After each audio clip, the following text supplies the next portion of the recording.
Il faut cesser l'éducation islamique qui culpabilise parce qu'on est mal. Non, qui responsabilise parce qu'on veut être bien. Vous voyez la différence? Je suis mal, je te culpabilise, je veux être bien, je te responsabilise. Et je t'explique. Et on parle. La communication, ce que je disais tout à l'heure, à l'image du prophète ﷺ. Et vous savez, on dit souvent que le prophète ﷺ, d'abord quand il lisait le Coran, il le lisait lentement. Dire lentement ce qui est lourd, ça veut dire comprendre. Oui, c'est lent, comprendre. Et la deuxième des choses, c'est que quand il disait, il parlait, il répétait 3 fois. Alors quand on est arrogant, on dit, oh, je suis pas bête quand même. Mais quand on est spirituel, on dit, je comprends, j'écoute ce qui est dit là, il y a quelque chose d'important, je répète. Avec les enfants, c'est pas en allant le dire une fois. Vous voyez, quand vous répétez 3 fois, vous ne culpabilisez pas l'intelligence, vous répétez pour qu'elle acquiert. Quand vous êtes avec vos enfants, il faut répéter, il faut qu'on répète, il faut qu'on répète. Et c'est normal qu'ils soient attirés parce que instinctif, c'est une culture de l'instinct. La culture de l'instinct vous prend par là où vous êtes faible. La spiritualité construit la répétition pour que vous soyez fort. Raison pour laquelle toute notre religion est basée sur quoi? Le dhikr, la répétition. Pourquoi nous prions 5 fois par jour? Parce qu'entre 2 prières, nous sommes faibles. Donc il faut répéter. La répétition, c'est notre force. Et même avec ses enfants, la communication, répéter. À un moment donné, ça m'est arrivé à moi, comme papa, ça arrivait à n'importe quel, me dit, mais je te l'ai déjà dit. Eh oui, répète. C'est pourquoi? Parce que le prophète il répétait.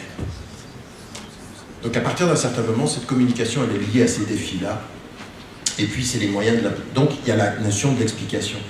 La deuxième des choses qui est très importante dans la transmission, en particulier ici, c'est ce que je vous disais tout à l'heure, et c'est chaque femme, chaque homme, doit trouver dans cette communauté religieuse l'espace pour poser des questions.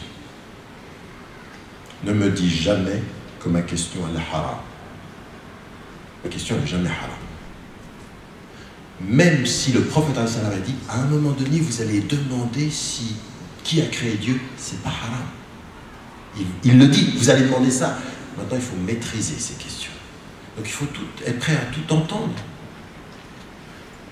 Je suis au salon du livre depuis 3 jours, il y en a un qui vient vers moi et qui me dit j'ai une question à vous poser. Et il me dit, et il me parle de sa propre tendance sexuelle. Maintenant je peux me dire, mais où est-ce qu'on va? Mais regardez, observez la confiance d'un frère qui vient vous dire j'ai besoin de vous parler. Voilà ce qui m'habite. Au lieu de regarder sa faute, regardez son chemin. Il vient vous le dire, il en parle, et il le vient parce qu'il a pensé que là, il y avait un espace pour être écouté sans être jugé. En islam, on a peu d'espace et beaucoup de jugement. Exprimer, dire les choses. L'éducation, c'est ça, c'est oser l'esprit critique, poser la question. Et il faut que dans nos mosquées, nous établissions ceci. Pourquoi? Pour 2 raisons. D'une part, parce que c'est islamique dans le fond. La deuxième des choses, c'est qu'à l'extérieur de nos espaces d'instruction, vous avez des écoles où tout ça c'est permis, on peut tout poser comme question. Tout. Vous pouvez parler de tout à l'école. Aujourd'hui, c'est ouvert. Et donc, si c'est ouvert là-bas et fermé ici, moi, naturellement, je vais là où c'est ouvert. Et ne me reprochez pas d'aller là où c'est ouvert si vous avez tout fermé au nom du haram, haram, haram, haram. Ok. Je vais faire semblant d'être avec vous dans le haram.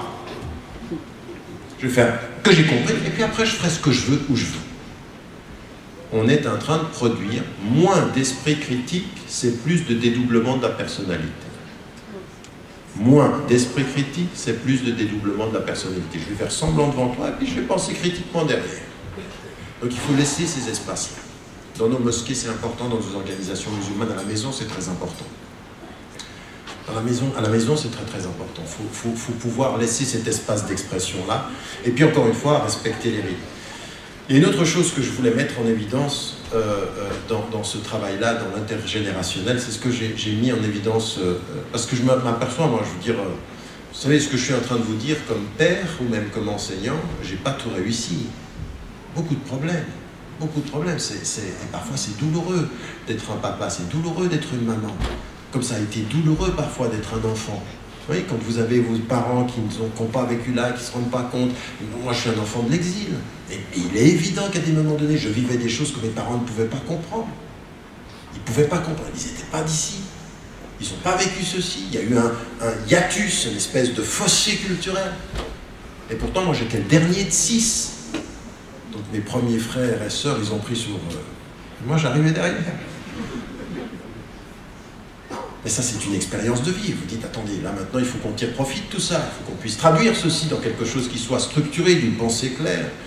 Et il y a une chose sur laquelle nous devons beaucoup insister, sur la transmission intergénérationnelle. Ce que vous avez choisi comme sujet, c'est le bien-être.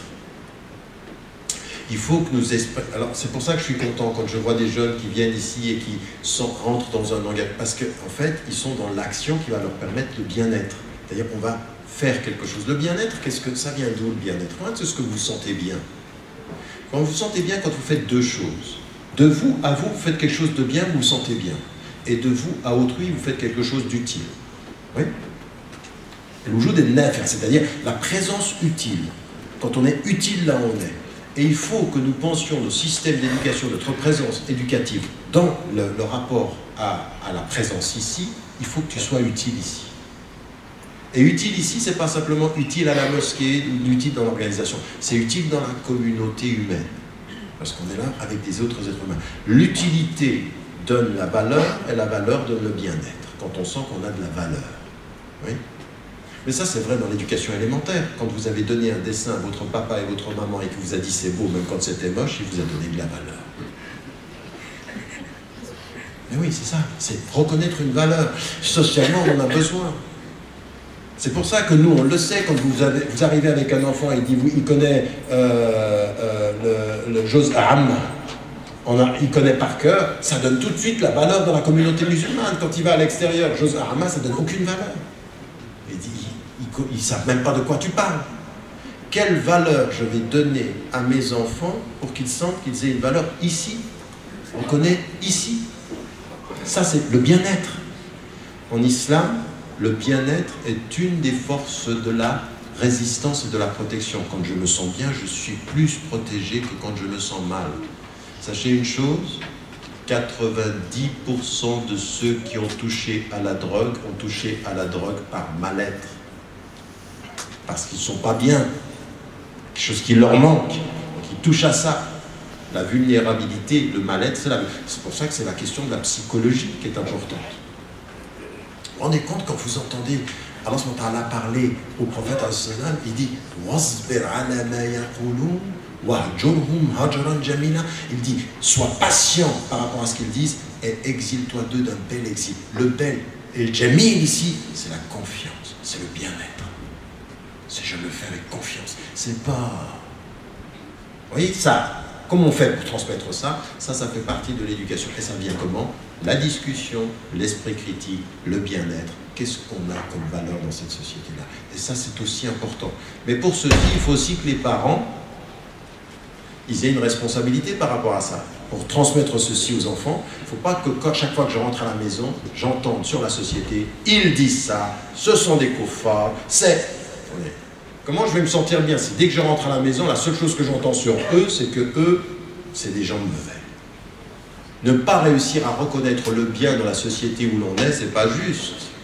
Le bien-être commence à reconnaître le bien et arrêter de penser que les pays d'origine ou ailleurs c'était mieux. Franchement, il y en a un d'entre vous qui pense que la Turquie, le Maroc, l'Algérie, la Tunisie, l'Égypte, c'est mieux. Au quotidien, c'est vraiment facile d'être bon musulman. Il y en a qui me répètent toujours, mais tu ne te rends pas compte, dans le pays d'origine, on entend l'appel à la prière. Je dis, là maintenant tu as l'ordinateur, ça fait pareil. Et quand tu vas sortir le fait qu'il y ait une majorité de musulmans, c'est pas ça le plus important. Bien sûr qu'on est plus exposé, mais à un moment donné, peut-être que notre expérience ici, on doit en tirer profit pour pouvoir approfondir la compréhension, la communication et le bien-être. Et pas ce malaise, pas cette... Je veux dire, en taux de pratique, ne vous trompez pas. Dans toutes les capitales du monde majoritairement musulman, on est dans l'ordre de la pratique de 10 à 15% dans la prière quotidienne. On n'est pas des chiffres de non. Et il y en a qui sont plus, et ils ne viennent pas du monde arabe par ailleurs. C'est au Pakistan. aujourd'hui que la pratique quotidienne est plus importante qu'ailleurs. Mais vous trouvez des choses qui sont des situations dans lesquelles on doit beaucoup travailler. Donc moi, ce que je voulais dire ici, c'est le bien-être. Et là, ça veut dire aussi tout cet apprentissage de la culture, tout cet apprentissage de la culture environnante. Vous ne pouvez pas éduquer, vivre dans la transmission si vous ne tenez pas compte de la culture environnante. Je suis désolé, vous vivez aujourd'hui en Suisse, la culture suisse, c'est la vôtre. Maintenant, tu viens d'où tu veux. Un fils, il peut te regarder et te dire, toi, tu viens d'où tu veux. Mais moi, je suis là. Tu peux venir de l'Europe de l'Est, tu peux venir d'Afrique du Nord, tu peux venir d'Asie, mais je suis là. Et avec cette transmission, cette reconnaissance-là, ça veut dire que pour certains parents, reconnaître qu'on est limité dans ce qu'on va transmettre dans le sentiment de bien-être et qu'il faut d'autres gens qui peuvent aider. Il faut d'autres personnes. Il faut une complémentarité des processus d'éducation. Ça ne peut pas venir que des parents. Et puis là, on a aussi des problèmes culturels. Moi, je l'ai déjà dit, à un moment donné, quand je travaillais en Hollande, un des principaux problèmes que j'avais dans la transmission, c'est que regardez où on en était, déjà. On avait une communauté marocaine et une communauté turque. Les Turcs, très critiques à l'endroit des Marocains, en disant « regarde-moi ces enfants ». Parce qu'effectivement, en termes de taux sur la délinquance et sur la population carcérale, les Marocains étaient à l'ordre de pratiquement 40% de la population carcérale. Énorme, un taux incroyable. Et les Turcs, ils disent, ils ne savent pas tenir leurs enfants. Ils nous font une mauvaise image de l'islam. Ouais, alors, nous, on est des champions. Pour transmettre et traduire quelque chose culturel, pour se taper dessus culturellement, alors c'est pas chiite, sunnite, mais on les accumule toutes. Pas de la co-responsabilité, mais de la multiplicité des accusations. Et en fait, il y avait un problème. Mais c'est vrai que culturellement, c'est un vrai problème. C'est qu'à un moment donné, moi j'ai fait un travail de terrain, et vous apercevez qu'il y a un problème qui, en fait, est quelque chose de positif, mais dans un contexte comme le contexte de la société occidentale, ça devient négatif. C'est qu'en fait, vous avez des mamans qui, culturellement, sont très, très, très protectrices des femmes, des filles. Tu sors pas, tu restes à la maison, et elles sont très libérales avec les garçons. Elles les laissent faire. Et une espèce d'amour comme ceci du garçon, tu peux revenir, à 11h ils sont dehors, à minuit ils sont dehors, et les filles sont à la maison. Qu'est-ce qui se passe? Ces jeunes ne sont pas protégés. À un moment donné, l'amour des mères, l'absence des pères, parce que là on a une absence des pères, et l'amour des mères fait en sorte que les jeunes sont exposés. Résultat des causes, délinquance, drogue et vol. Ça vient de l'amour au départ et ça finit par la délinquance. Parce que les pères sont absents et c'est pas du tout une relation. Mais quand vous parlez avec les mamans, ils disent mais là-bas dans mon pays, c'est comme ça. Pourquoi? Oui, parce que dans la culture de la famille, dans la culture du village, eh ben, il y a une protection naturelle de... On n'est pas du tout dans le même cadre. On ne peut pas reproduire ça. Là, on est perdu si on reproduit ça. Donc l'amour là-bas doit être un amour ici, mais qui se traduit différemment ici. Il faut tenir les enfants et tenir les garçons. Ça aussi, si j'ai un conseil à donner à certains parents, tenez les garçons. Les filles aussi. Enfin, tenez les deux. C'est vrai que je dis oui, oui. Non, les deux. Les garçons. Donc, voilà, ce que je voulais vous dire, ça, ce sont des éléments sur lesquels il faut beaucoup insister dans le rapport de l'éducation, sur la question du bien-être, de se sentir bien, parce que ça, c'est une force. C'est pas dans l'isolement, c'est dans le bien-être, et ça veut dire concrètement tenir compte de la culture, tenir compte de ce qui donne de la valeur, le travail de solidarité, le travail de la présence sociale, ce que peuvent faire des jeunes par rapport à autour de la mosquée, autour d'organisations, servir la communauté des hommes pour être reconnu par cette communauté des hommes comme ayant une valeur ajoutée. Ça vous renforce ceci. Et ça vous permet ceci de multiplier la communication et d'inscrire la compréhension.